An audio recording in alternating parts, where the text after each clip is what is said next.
Hasto pernah melepas sebuah video menjelang beliau dikriminalisasi. Ya, pernah melepas satu video pernyataan tentang proses undang-undang KPK ini direvisi.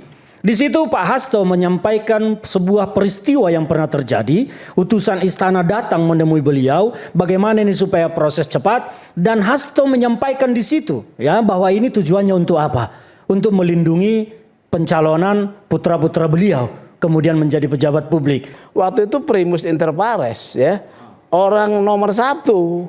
Nggak perlu aja ngutus apa itu menteri nggak perlu diutus gitu. Ya untuk membahas, biar aja perjalanannya itu menjadi cacat gitu kan.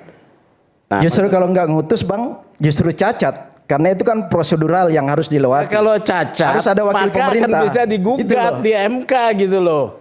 Jadi dia diamin aja, nggak perlu dia utus. Terserah kau lah, itu inisiatifmu, saya nggak setuju.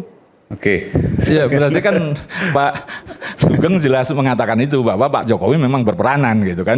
Saya hanya menyatakan gini, ada undang-undang yang lain yang konteksnya itu kalau permukaannya itu inisiatif DPR, tapi kenyataannya saya tahu persis itu sebenarnya maunya pemerintah supaya cepat di endorse ke DPR. DPR seakan-akan ada undang-undang yang lain. Apakah undang-undang ini ya? Saya pernah dapat bocoran dari DPR bahwa mereka berani membahas itu dan cepat itu karena mengatakan sudah dapat lampu hijau dari istana, gitu loh.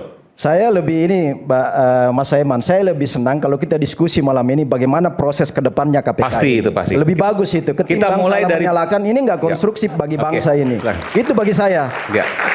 Saya setuju Bang Sugeng tadi, nggak ada lagi urusan Pak Jokowi. Kalau mau kita berdebat di sini atau berbincang, melakukan diskursus untuk bagaimana membuat KPK kuat ke depan. Di sini ada Bang Saud yang mantan pimpinan KPK yang pasti punya gagasan-gagasan yang brilian untuk itu. Makasih. Tadi saya tanyakan karena dibilang cari muka harus diklarifikasi. Kan awalnya di situ. Silakan. Terima kasih Bang Aiman.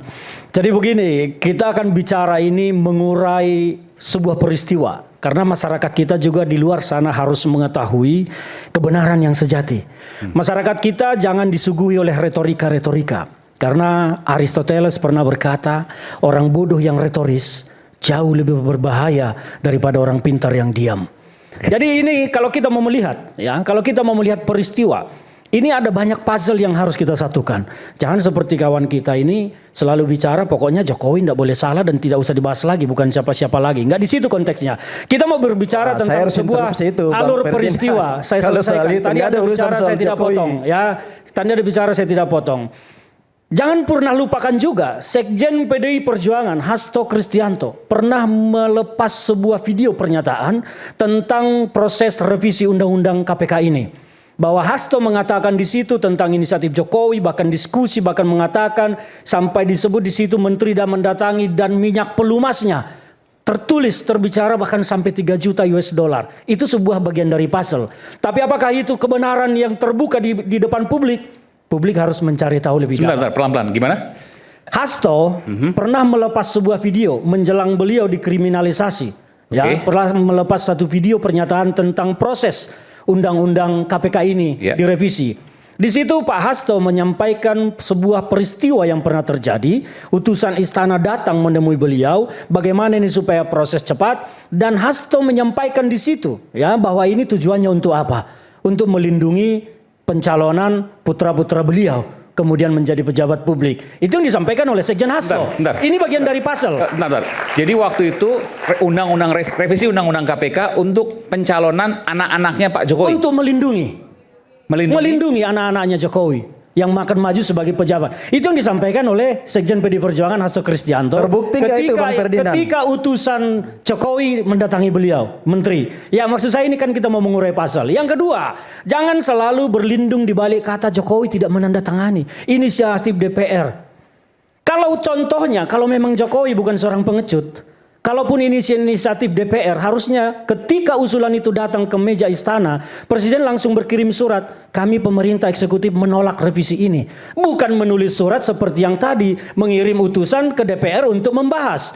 Konstitusi kita, Undang-Undang Dasar 1945 pasal 20 mengatur itu.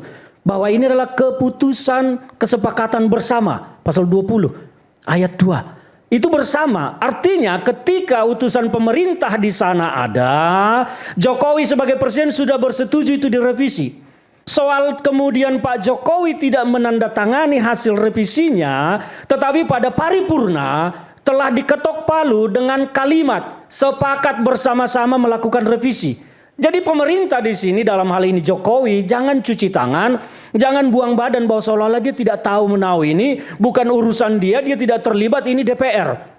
Itu sebuah kemunafikan politik. Sudahlah, cukuplah munafik 10 tahun kemarin, sekarang jangan lagi, kan begitu. Ini yang harus saya jelaskan. Jadi sebentar Bung Resman, nanti ada dapat giliran. Ini berat. Dalam urusan Pak Jokowi. Sebentar, Anda jangan panas dulu. Nanti silakan. Sedikit aja. Memang perlu diklarifikasi. Tadi dibilang nanti perlu klarifikasi. Saya harus seimbang karena saya perlu memberikan kesempatan untuk klarifikasi karena tadi sebutkan begitu sengit apa yang disampaikan. Sedikit saja.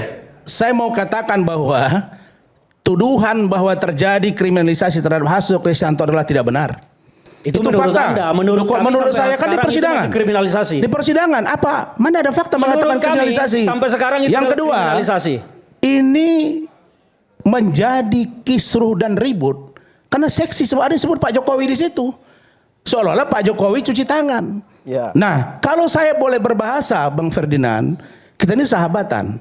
Yang saya mau katakan adalah apa-apa sedikit Pak Jokowi. Ya memang semua keributan bangsa ini sekarang Jokowi. Lupa tidak Anda bahwa 10 tahun pemerintahan Jokowi adalah menjadi bagian penting dari Partai Demokrasi Indonesia Perjuangan. Apa kalian tidak menikmati pemerintahan itu? Betul. Jangan gara-gara waktu 1 tahun. Konteks menikmati ini apa dulu yang mau saya sampaikan? Kabinet lebih banyak.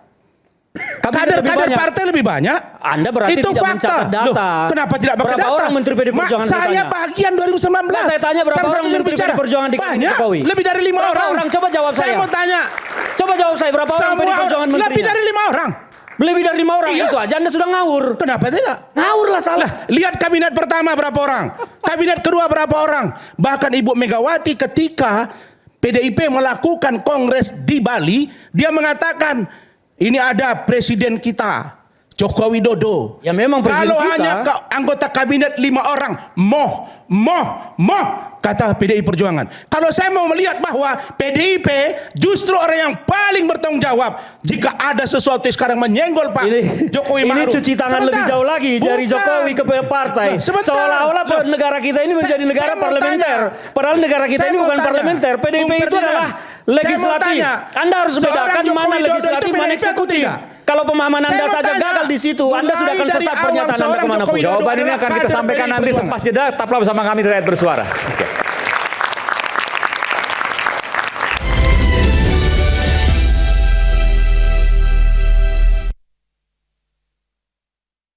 Berasal dari air pegunungan, murni dan Kat, berat amat iklannya. Yang ringan aja lah.